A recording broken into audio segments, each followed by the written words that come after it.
Everyone. So we're going to be doing some gameplay covering the Katsu deck that we put out on the channel not too long ago. And so this is just a way to help you kind of see the lines how I would visualize them. The deck has gotten a little bit more complex because of retrace. The lines used to be much easier. I've noticed it's actually a little bit more complex, so we'll see what we can do. Playing into Ira, we're going first. I'm a little bit worried about some disruption or racing potential, so I'm kind of thinking about siding and Flick Flack. I'm not as worried about fatigue though, so I don't think I need to bring the Lord of Wind Mugenshi lines. We don't need too many. We still want to keep a lot of our threat density, so we'll load it in like that. This is actually exactly why we want to play it if we go first. If I was going second, I don't think I would include it, but it's like a really good setup when we are forced to go on the play.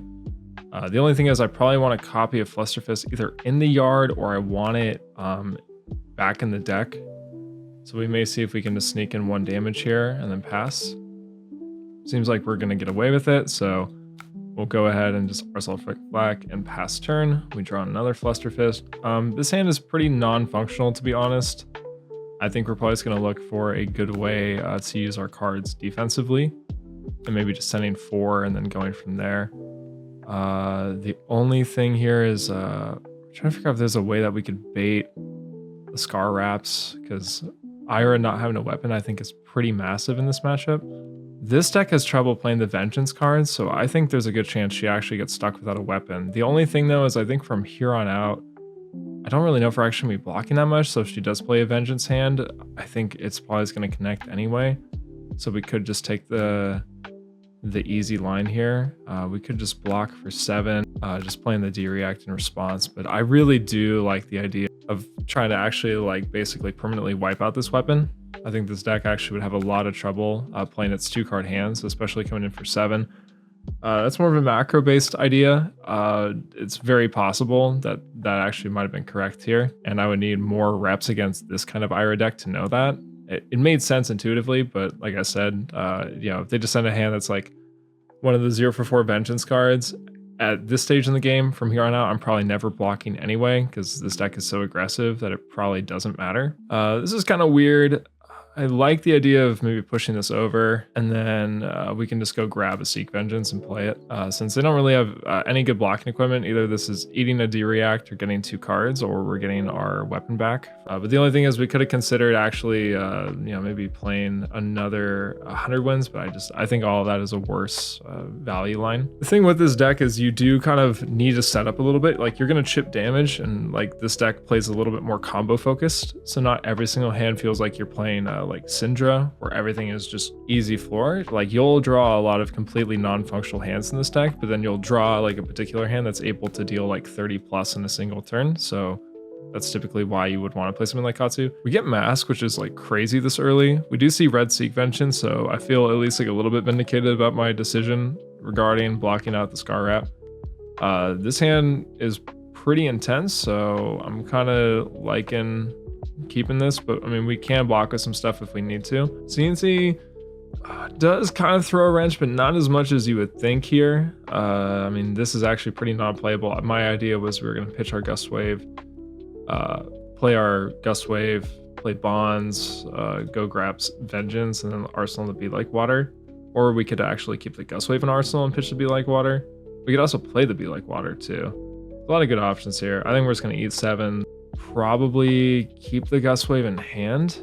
So we draw a Surging. I mean, this gives us good play lines to be able to play Retrace. That's mainly the only consideration. We'll go grab another Red Vengeance and we'll play it. We're leaking damage, that's good, but we really need to start finding our power turn very soon. All right, we get 4 block here. I'm happy to see those cards go. We need a little bit of breathing room for a good push turn. This definitely could be it if we don't get disrupted. Whenever you see Ancestral plus like natural combo lines, that's normally like your green light. This card is good, but I don't think we care enough, to be honest, so I think we're just gonna eat it. Gets pushed to 5, that's okay with us. I guess the main question is if we want to block with the boots here. The boots always kind of make it difficult because you never really know exactly when you need go again sometimes. Sometimes it's smart just to block with them when you can, but I just want to make sure that I get my 1 point of life out of them if that's the case. So Our turn's probably gonna be popping, cross trap. So we're gonna assume, let's assume that we whiff on the Harmony. Let's assume it's a whiff. We're gonna go cross trap, surging, gust wave. Maybe we crack mask. We play retrace. We probably have to, well, let's think here actually. So we have 1 copy of bonds. We could double bonds this turn. So let's assume we hit and we get a Katsu trigger. We discard our legacy. So we go surging, gust wave, bonds, retrace. I think that all sounds correct. This could be wrong, but this is a learning experience for everyone. I think everyone's got to definitely relearn how to play this hero. If we hit, it's gonna go crazy. Wow, we just hit it. We hit the gust wave. That's even more insane. I think we're gonna cook this turn, so we'll see. My opponent does have Flick Flack though. Things get a lot worse for us. Okay, so we need to basically break everything here. So we're gonna break Breeze Riders. We're gonna break Links, but now we really have to think about what we're doing. Well, actually, no, we don't. We're just gonna go grab Retrace and then we'll figure it out later. We will use Katsu. We'll go get bonds. Here's a real question though. Do we want to? Which gust wave do we want to send? We might as well send the one that eats a card now. Now, oh man, we have so much stuff to think about. So we can go bonds, gust wave, retrace, and then what? And then what? We have Dishonor in hand, so we need bonds to be our second to last card, maybe. Or we could get a different Chain Ender and just go bonds, Dishonor, play a different card at the end. So we could actually go grab our 3rd copy of Seek Vengeance. That might be fine. So we've just played Gust Wave number 1. We'll play bonds. Go grab another copy of bonds.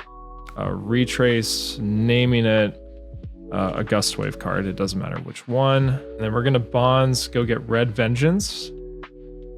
We're going to Dishonor after the bonds, and then since this has go again, at the very end of our turn, we're going to play Vengeance for 5. So this is 20 more damage still coming at my opponent. I think we're in such a clear pathway to victory. Seems very, very explosive.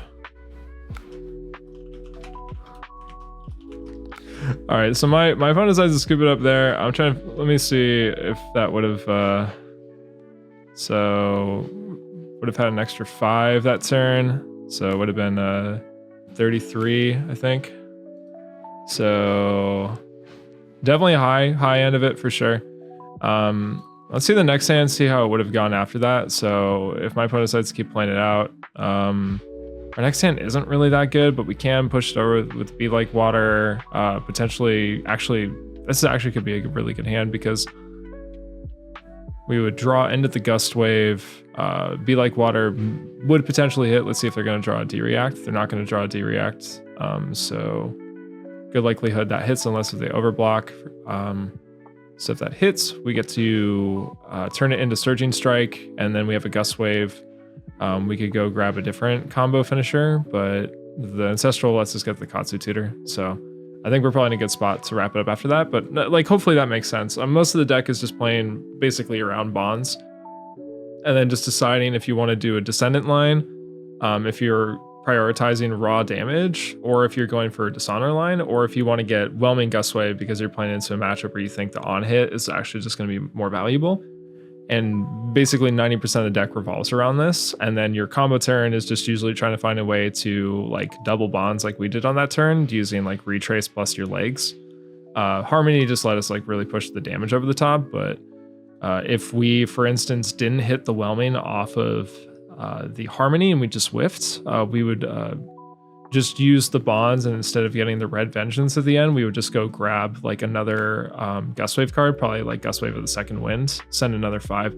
It's like close to the exact same damage. It just means that we just don't need to hit it off the top. So that's really the only difference here.